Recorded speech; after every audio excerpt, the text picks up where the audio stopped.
Guyuk is one of the 21 local government areas of Adamawa State, northeast Nigeria. It is located in the southern zone of the state. The people are known to do well in farming and hunting. They are known as the Lungula people, and it is the only known matriarchal tribe in Nigeria. Traveling to any part of Guyuk is always a difficult task due to the nature of the roads. Dumna is a village under Guyuk. The condition of the roads is unbearable for users, especially during rainy season. This bridge was constructed between 2001 and 2015. It is the only link between Boshkuri village and Dumna. Already the bridge is falling apart because of the pressure caused by heavy downpour of rain.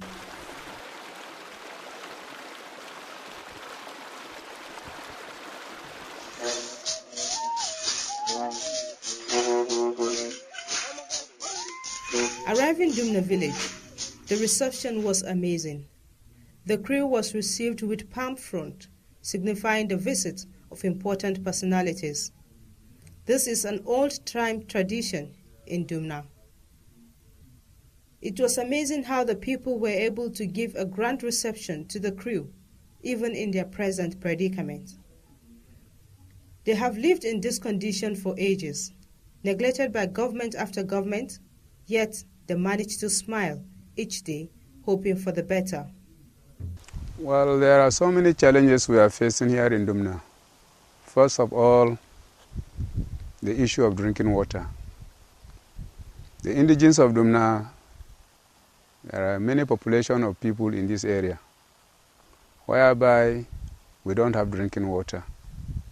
There's no any single well dug that you can find in this area. The only source of drinking water in this area is from the streams, the river, where animals, people go there to fetch their water for drinking. So we have been trying, complaining, looking for ways where we will have only these dug wells to have drinking water, but we have not succeeded in getting any of it. Talk less of boreholes, and these are overhead tankers. So none of it. All this population here is up to 5,000 people. And politically, we have 2 voting units here, polling units here. We have been voting for the government. We have been doing everything for the government. But unfortunately, for us to have just common drinking water from the wells, none. You will go around wherever, anywhere you step now, you can go around the whole village. You cannot get a well where you can get water. Talk less of these boreholes and overhead tanks. Like you were coming from Boshkiri, you saw a lot of overhead tankers. When you were coming again, this nearby neighboring town, you saw an overhead tank. But coming down here, you will not see anything of that nature. If hope is what it takes to survive in Dumna, Joshua Zangadi, a retired civil servant, is one of those that have learned the secret of surviving amidst penury. Here is the road, very simple one which can be mended. It's a question of maybe 2 or 3 culverts. But who to do it? Nobody. We pay our taxes. We obey government orders. But the government doesn't even, I don't know whether they know that we are here. I'm not sure they know that we are here. If they know, well, yes. Maybe they will see it and forget. Maybe 3 culverts up here. It's not the one you took before. There is a road here in the middle here. It's only 2 culverts or 3 to get here.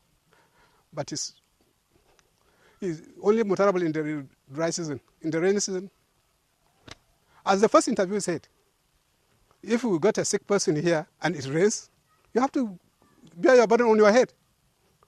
to transport the sick man either to Numan or to Kaltungo. That's the nearest hospital here. You have to take it, but you have to carry it on your head. You can't do otherwise.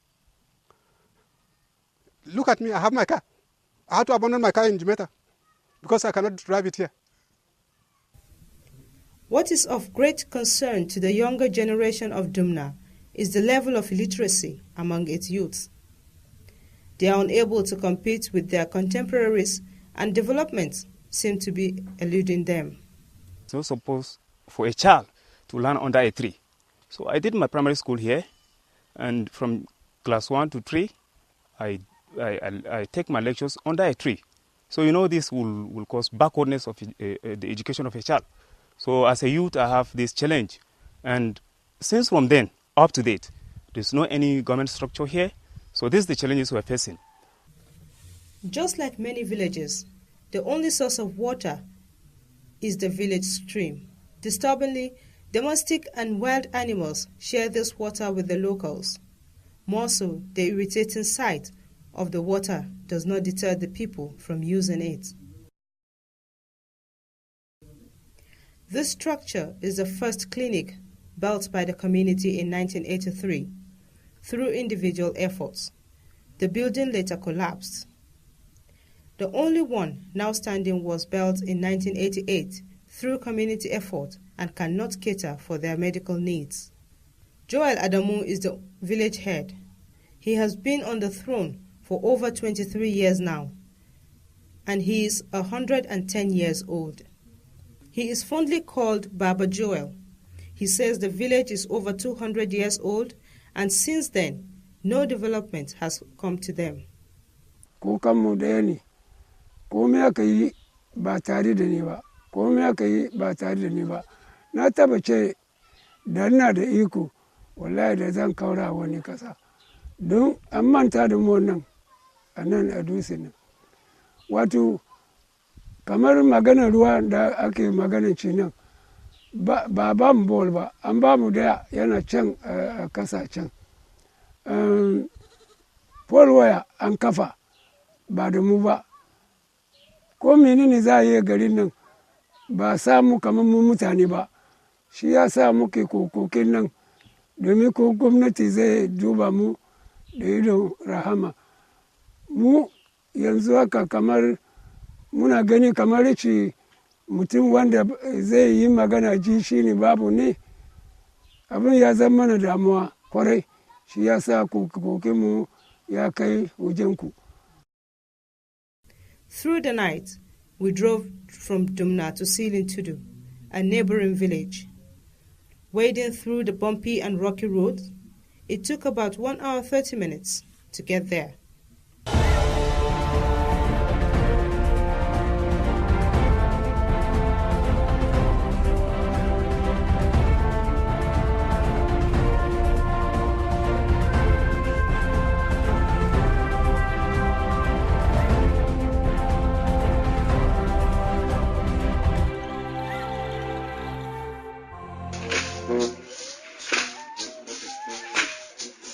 In Silin Tudu, the typical day of the locals begins at 6 a.m.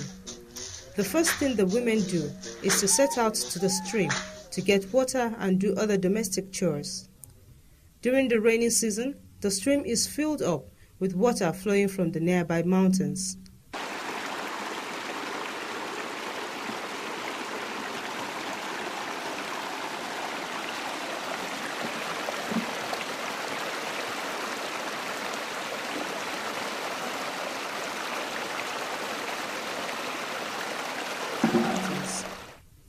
Access to education is a thing to worry about in Dumna.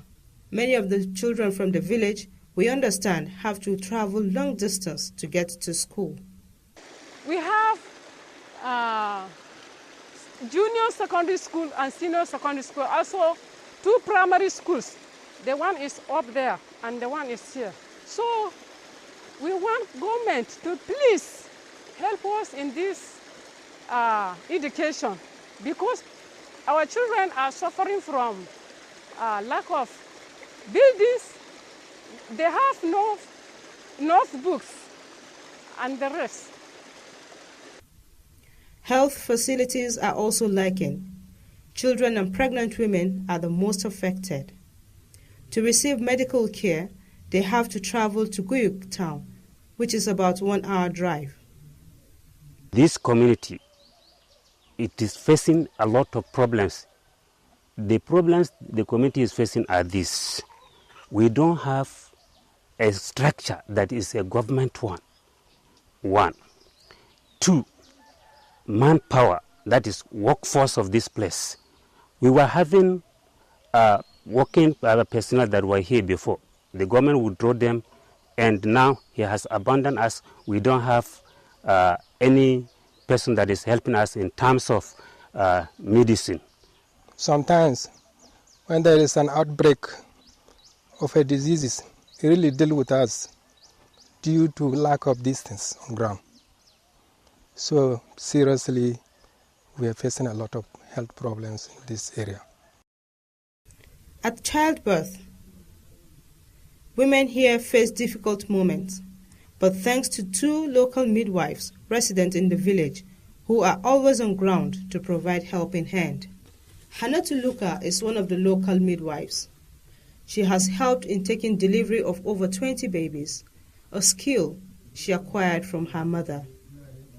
Today, one of the pregnant women in the village is in labor, and Hannatu has been called upon to help take delivery of the baby.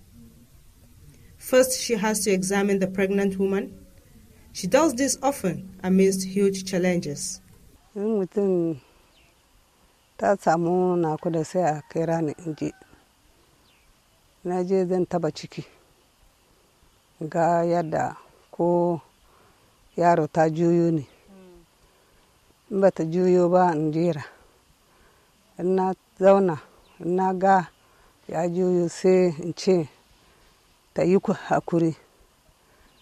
Ta yi abinda yaron ciki zai samu karfi ya fito. Wani lokaci in samu dan abin wani lokaci ba na samu. Abin ana sa hannu. Roba yawa. Wani lokaci in samu, wani lokaci ba na samu. Ba da yawa ne ba na samu. Sai in wanke hannu in sa wannan gloves nan. Yaro ya fito, Allah ya yarda yaro ya fito sai in cire in wanke yaro. Nemi wani zane sabo in sa shi a ciki.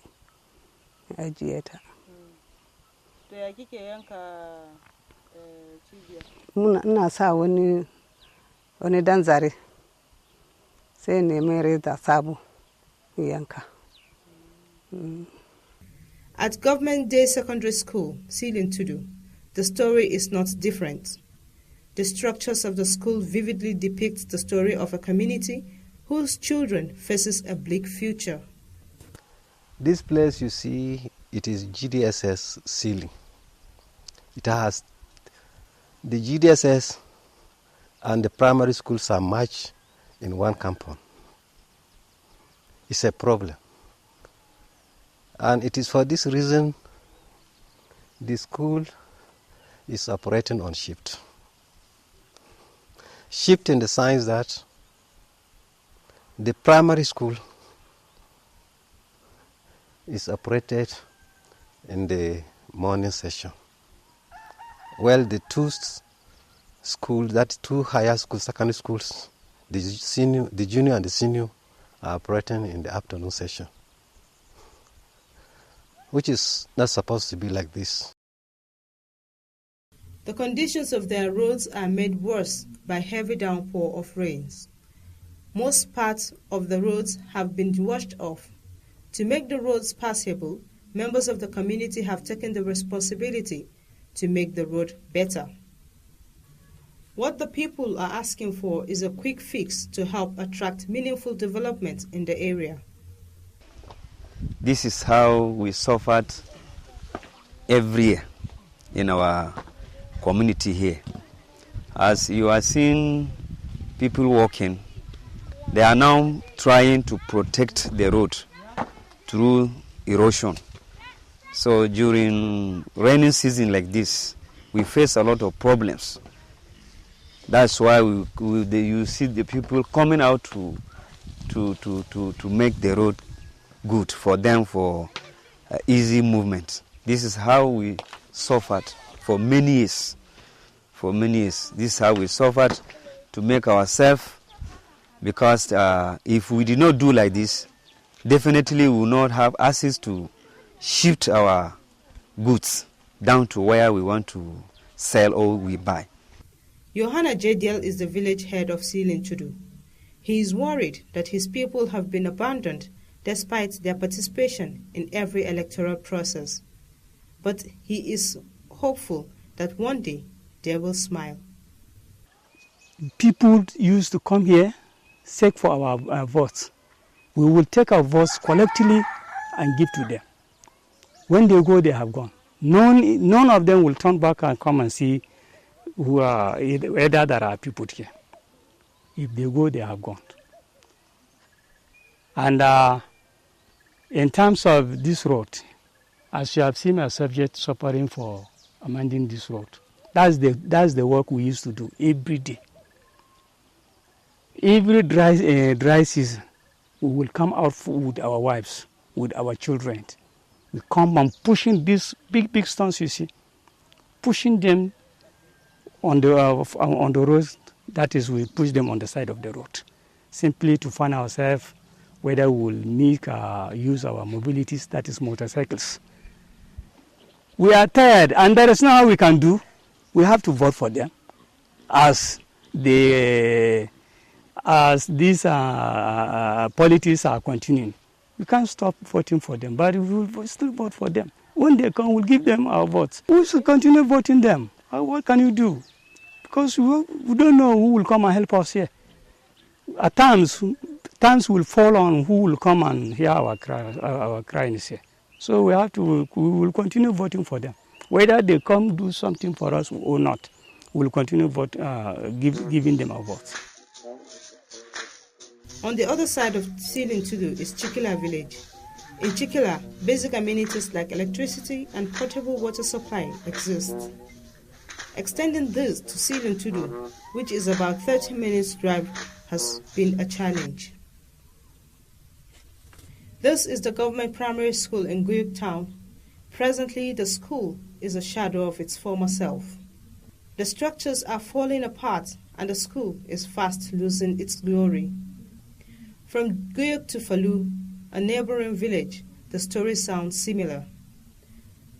Driving to Falu from Guyuk town took the crew about an hour and 30 minutes, no thanks to the bad road. Remarkably, the people here have this clinic to boast of. But what is obviously lacking are medical equipment, drugs and manpower. Asibiti namu na ba mutane a ciki wanda suna ba mu magunguna. Lalle an gina ta tana da kyau wanda ya kamata da akwai enough staffs a ciki. Amma ba su. Yanzu haka nan wani abu ya faru da mu da kyar za mu tashi mu gangara zuwa Guyuk. Hanya ma yana yi mini wuya wanda za mu dauka mu tafi da shi zuwa Guyuk kafin mu samu warkaswa. Mu samu cikakken magunguna. Kuma ma'aikatan ma ba mu same su cikakke ba.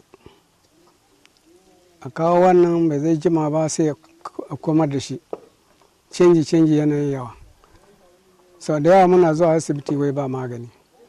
Sai su ce mu je kamis mu je mu nemo. To wannan yana damun kamar ba mu da asibiti. A gari yanzu haka idan damuna ya yi, idan ma ku rishin lafiya ne sai mun yi taron gaya mun dauke mara lafiya da ka, mun yi gadon gargajiya, sannan mu dauka mu fita har zuwa Guyo kamar mu je mu sami hanya. Farming is the major occupation of the Falu people, but the young people in Falu village have abandoned it to the old, and the number of unemployed youth is on the increase. Ga yaran mahaifi yara, wai a yi makaranta mu yi makaranta ka.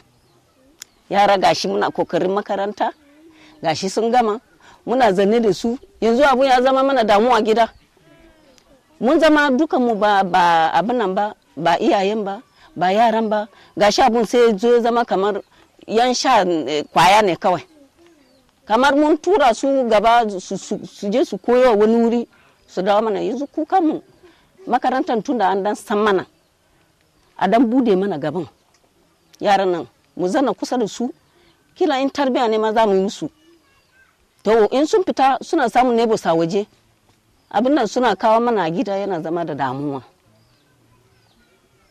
In Falu, education is at its lowest ebb. Sanderson Tuka is a school supervisor. He says if nothing is done to add value to education in the village, the future of the younger generation may be in jeopardy. Well, we have so many challenges here. I will mention